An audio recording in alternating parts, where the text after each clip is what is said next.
नमस्कार, मैं हूं मुकुल शर्मा और आप देख रहे हैं हमारा खास कार्यक्रम आपके सितारे। तो चलिए शुरुआत करते हैं हमारे इस खास कार्यक्रम की और दिखाते हैं आपको क्या है आपके सितारे में खास बात।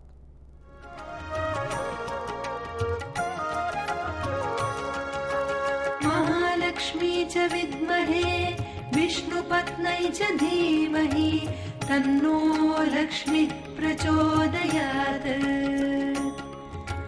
महालक्ष्मी च विद्महे विष्णुपत्नै च धीमहि। इस समय त्योहारों का जो सीजन है लगभग वो शुरू हो चुका है। दीपावली का जो समय है वो आ चुका है और आज धनतेरस भी है। हमारे साथ हमारे स्टूडियो में मौजूद हैं ज्योतिषाचार्य रत्न विशेषज्ञ डॉक्टर प्रदीप सैनी जी। प्रदीप सैनी जी, आपका बहुत बहुत स्वागत है हरियाणा न्यूज़ में। प्रदीप सैनी जी, मैं आपसे जानना चाहूँगा, हमारे जो दर्शक हैं, हमारा खास कार्यक्रम है आपके सितारे, तो दर्शकों में एक उत्साह रहता है, एक उनकी उम्मीद रहती है कि जो हमारे सितारे हैं वो उनकी क्या स्थिति है, सब जानने के लिए उत्सुक रहते हैं। और खासकर जब दिवाली का मौका हो तो हर कोई ये चाहता है कि लक्ष्मी माँ की जो कृपा है उन पर बरसे। तो क्या कुछ करना चाहिए हमें उनकी कृपा पाने के लिए? देखिए, सबसे पहले तो हम दिवाली की आज चर्चा कर रहे हैं कि आने वाले जो 5 पर्व है, पंच पर्व कहा जाता है, जो आज से धनतेरस से शुरू हो जाता है और लगातार 5 दिन तक चलता है। तो इन 5 दिनों के अंदर हमें ऐसे क्या करना चाहिए जिससे हमारे जीवन के अंदर सुख समृद्धि मिले? हमें ऐसे कौन कौन से उपाय हमें करने चाहिए जिससे जीवन के अंदर हमारा जीवन जो है वो खुशियों से भर जाए, धन समृद्धि से भर जाए? लेकिन दिवाली के अंदर हमें एक चीज़ बड़ी देख लेनी बड़ी आवश्यक है। आखिर दिवाली का अर्थ क्या? दिवाली का जो पर्व मनाया जाता है वो अंधकार से प्रकाश की ओर जाने का एक पर्व है। लेकिन ये अंधकार क्या, और ये हम दिवाली के अंदर दशहरे के ऊपर हम हर बार रावण को मार देते हैं। रावण का अर्थ क्या है? रावण एक अंधकार का नाम है, हमारे अहम का नाम है। हमें सबसे पहले अपने अंदर का जो रावण है, अंदर के रावण के रूप के अंदर जो हमारे अंदर अंधकार का जो वास, उस वास को खत्म करना है हमने। वो वास कैसे खत्म होगा? देखिए, किसी भी तरीके का कोई भी अंधकार हो, चाहे वो जीवन के अंदर अंधकार हो, चाहे हमारे अंदर का अंधकार हो, हमने अपने रावण को खत्म करना बड़ा आवश्यक है। रावण नाम किस चीज़ का? दिवाली नाम किस चीज़ का? दिवाली हकीकत के अंदर एक ऐसा त्यौहार है जिससे हम अपने अंदर का अंधकार को खत्म करके और अपने अंदर प्रकाश को जला लें। किसी तरीके का कोई भी अंधकार हो, उसको सिर्फ एक छोटा सा दीपक खत्म कर सकता है पूरे संपूर्ण अंधकार को। लेकिन हमारे अंदर का जो अंधकार है, हमने उसको खत्म करने के लिए अंदर एक ऐसा दिया जलाएं कि दिवाली के दिए की तरह हमारे अंदर का अंधकार खत्म हो, हमारे अंदर का अहंकार खत्म हो। हर एक आदमी संसार के अंदर अपनी आइडेंटिटी के साथ में जीता है।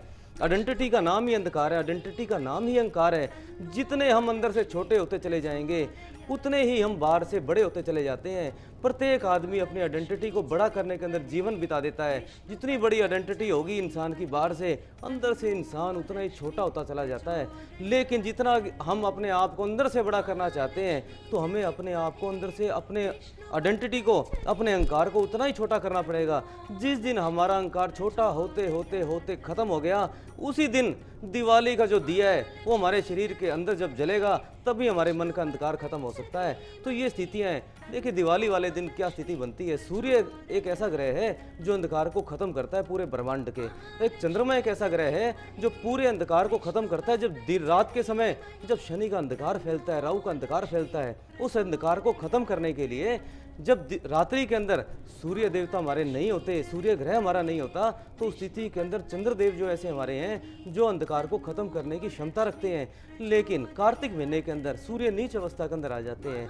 चंद्रमा की जो पोजीशन रहती है अमावस के अंदर, वो भी संसार के जितना भी अंधकार है उसको खत्म नहीं कर पाते हैं। उस स्थिति के अंदर जो एक वैकल्पिक व्यवस्था की गई है दिवाली की, जितने हम दिए जलाते हैं इस अंधकार को खत्म करने के लिए, जितने भी हम प्रकाश की व्यवस्था करते हैं, रोशनी की व्यवस्था करते हैं, इस संसार को जितना भी अंधकार से प्रकाश की ओर ले जाने की व्यवस्था करते हैं हम। इसीलिए दिवाली का त्यौहार मनाया जाता है कार्तिक की अमावस्या को। जी जी प्रदीप जी, मतलब जो शुरुआत है वो हमसे ही होती है। पहले अपने जो भीतर का जो अंधकार है उसको हटाना होगा, जो अंदर जो उदासी है उसको निकाल के तभी शायद हम दीपावली मना सकते हैं। जी जी बिल्कुल। उसके बिना तो दीपावली का अर्थ ही नहीं। दिए तो हम बाहर तो अपनी पूरी रोशनी कर लेते हैं, लेकिन जब तक आपके मन का अंधकार खत्म नहीं होगा तो बाहर जितने मर्जी दीपक जला लीजिए, जितनी मर्जी रोशनी कर लीजिए, लेकिन हमारे अंदर का जो सुकून और शांति और धन की व्यवस्था है, जो वैभव है, वो प्राप्त नहीं किया जाता, उसका सुख नहीं मिल सकता हमें। जी जी जी प्रदीप जी, बिल्कुल ये तो बात हुई दीपावली के शाब्दिक अर्थ की। अगर हम यहाँ बात करें कुछ ऐसी टिप्स की जो बेहद ही प्रभावशाली हो और जो हमारे जो दर्शक हैं वो जो देख रहे हैं हमारा एक खास कार्यक्रम, उनके लिए फायदेमंद हो। जी देखिए, दिवाली वाली रात एक सिद्धियों की रात होती है जी। मुकुल जी। दिवाली वाली रात को अब हर एक आदमी के पास सिद्धियों का प्राप्त करने की शिक्षा नहीं होती, हर एक आदमी का ऐसा गुरु की व्यवस्था नहीं होती कि जो उनको समझा दे, बता दे कि आखिर दिवाली की रात्रि को हम क्या करें, ऐसे कौन कौन से उपाय करें जिससे हम सिद्धियां प्राप्त कर सकें। हर एक आदमी के, आम आदमी के जीवन से संबंधित कोई सिद्धियां नहीं है, हर एक आदमी मंत्रों से, तंत्रों से जुड़ा हुआ नहीं है। लेकिन फिर भी आज हम एक वैकल्पिक व्यवस्था करते हैं प्रत्येक आम आदमी के लिए, आम जन के लिए, जन साधारण के लिए, कि वो बिल्कुल साधारण उपाय कर कर बिना सिद्धियां प्राप्त किए भी अपने जीवन को सुख समृद्धि से भर सकता है, वैभव से भर सकता है, धन समृद्धि लेकर आ सकता है, घर में सुख शांति लेकर आ सकता है। आज शुरुआत करता हूं मैं एक दक्षिणावर्ती शंख की। देखिए, अगर किसी भी कुंडली के अंदर और कोई ऐसी व्यवस्था हो जिसमें फाइनेंशियल सिस्टम कुंडली के अंदर अच्छा ना हो, उस स्थिति के अंदर दक्षिणावर्ती शंख, दिवाली का मुहूर्त बड़ा अच्छा मुहूर्त होता है। जब प्रदोष काल चलता है, शाम को 5:31 से प्रदोष काल आरंभ हो जाएगा, लगातार 2 घंटे 24 मिनट तक चलेगा। ऐसी स्थिति के अंदर वो समय बड़ा शुभ समय माना जाएगा। दिवाली वाले दिन प्रदोष काल की जो संज्ञा दी गई है वो सिद्धियों के लिए है, सुख समृद्धि के लिए है। ये जो समय, इस समय के बीच के अंदर अगर हम दक्षिणावर्ती शंख पूजन के समय, लक्ष्मी माँ के पूजन के समय अगर हम स्थापित कर दें, उसके अंदर थोड़ा सा गंगा जल अगर भर दें, उस गंगा जल को भरने के बाद में जब आपकी लक्ष्मी का पूजन खत्म हो जाए तो सारे परिसर में, घर में, कार्यालय में, दुकान में, ऑफिस में दक्षिणावर्ती शंख के अंदर जो आपने जल भरा हुआ है वो छिड़किए। उसको छिड़कने से सारे परिसर के अंदर आपकी सुख समृद्धि बनेगी, धन वैभव बढ़ेगा आपका, और साथ ही साथ वास्तु दोष दूर करने के लिए बड़ा आसान उपाय है।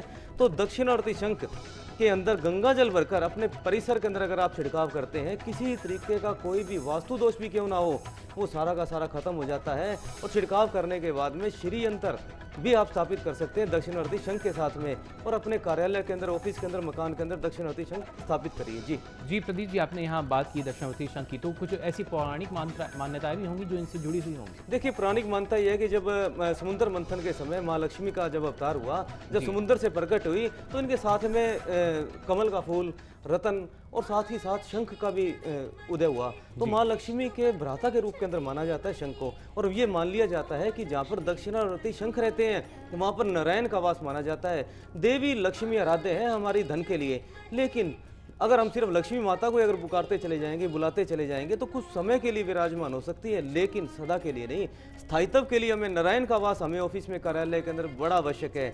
तो लक्ष्मी को नारायण के साथ में स्थापित करने के लिए, ताकि वो निरंतर हमारे पास रहे और स्थिर भी रहे, ऐसी स्थिति के अंदर लक्ष्मी माता को नारायण के साथ के अंदर स्थापित करना बड़ा आवश्यक है। और उसके लिए नारायण के अगर हम स्थापित अगर मूर्ति के रूप में ना कर सकें तो शंख के रूप में ही कर लें। जहाँ पर नारायण का वास होगा, लक्ष्मी अपने आप स्वतः चली आती है। इसीलिए हमने दक्षिणावर्ती शंख को एक उपाय के तौर पर हम प्रयोग कर सकते हैं दिवाली वाले दिन। जी बिल्कुल, और उसको एक भगवान स्वरूप माना जाता है। जी बिल्कुल।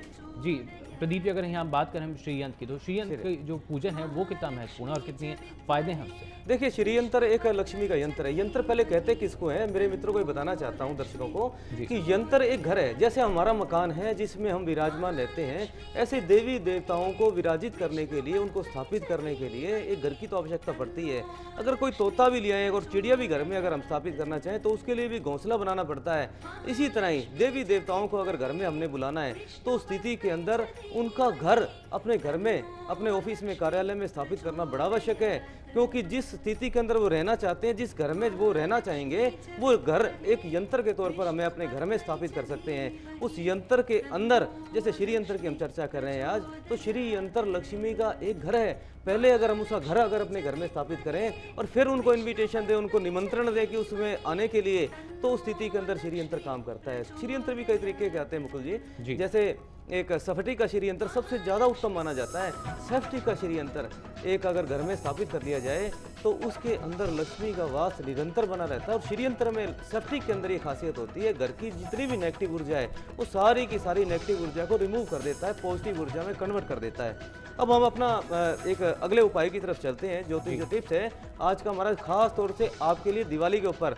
देखिए, शिवरात्रि वाले दिन एक बेल पत्र जो होता है वो हम भगवान भोलेनाथ को चढ़ाते हैं, साथ ही साथ कमल का फूल भी चढ़ा सकते हैं। लेकिन आज दिवाली के दिन, जो आने वाले 2 दिनों के बाद में जो दिवाली आने वाली है, उसमें शाम को 5:31 के बाद जो मुहूर्त आरंभ होने वाला है, उसके अंदर बेल पत्थर अगर हम कमल के फूल के साथ में माँ लक्ष्मी को भी अगर अर्पण कर दिया जाए तो उस स्थिति के अंदर पैसे के लिए, धन की बरकत के लिए, वैभव के लिए, घर में वैभव की स्थापना के लिए, धन लक्ष्मी की स्थापना के लिए बड़ा प्रभावशाली एक उपाय माना जाता है।